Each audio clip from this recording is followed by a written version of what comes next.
কারো কারো ভাষ্য, শচীন টেন্ডুলকারের অবিশ্বাস্য রেকর্ডটা জো রুটি ভাঙবেন। কোভিড পরবর্তী সময়ে ইংল্যান্ডের এই ব্যাটার যেভাবে ছুটছেন তাতে এই ইংলিশ ব্যাটারকে নিয়ে উচ্চাসা দেখানো যেতেই পারে।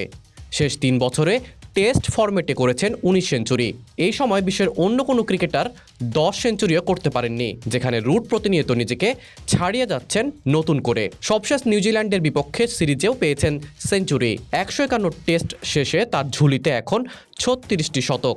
এভাবে ছুটতে থাকলে একদিন শচীন টেন্ডুলকারকেও হয়তো স্পর্শ করবেন ইংল্যান্ডের এই ব্যাটিং জিনিয়াস।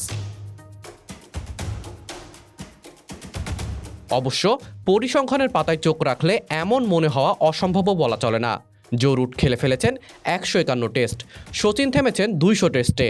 100 টেস্টের বিচারে দুইজনের পারফরমেন্সের গ্রাফটা দেখলে লড়াইটাকে সমানে সমানে বলা যেতেই পারে, যেখানে রানে এগিয়ে ইংলিশ ব্যাটার আর বাকি সব ক্ষেত্রে এগিয়ে থাকছেন ভারতের লিটল জিনিয়াস। 151 টেস্টে জো রুটের রান 12,886, আছেন পঞ্চম স্থানে। আর 492 রান করলেই দুয়ে থাকা রিকি পন্টিংকে স্পর্শ করবেন তিনি। সমান সংখ্যক টেস্ট খেলে শচীন অবশ্য রানের দিক থেকে পিছিয়েই ছিলেন, করেছিলেন 11,939 রান, যদিও গড় বিচারে শচীনই সেরা। 151 টেস্ট খেলার পর তার গড় ছিল 54 এর বেশি, যেখানে জো রুটের গড় এই মুহূর্তে 50.93।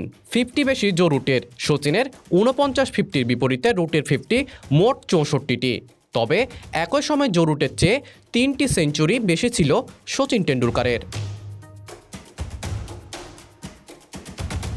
দুইজনের রেকর্ডের ভিন্নতা আছে হোম এবং অ্যাওয়ে ম্যাচের ক্ষেত্রেও।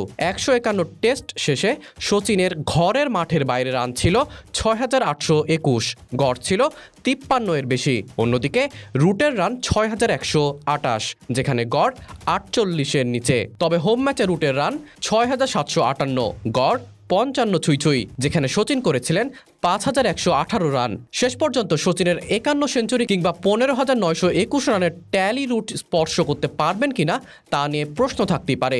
ইংলিশ জেন্টেলম্যানের বয়স নেহাত কম নয়, শরীরে ফিট রেখে আরও 3 থেকে 4 বছর ইংল্যান্ডের হয়ে খেলতে পারলে ক্রিকেট দুনিয়ার রেকর্ড বুক হয়তো বদলেও দিতে পারেন জোসেফ এডওয়ার্ড রুট। মুন্নার আঞ্জুম রিফাত, বিডি আর্কাইভ।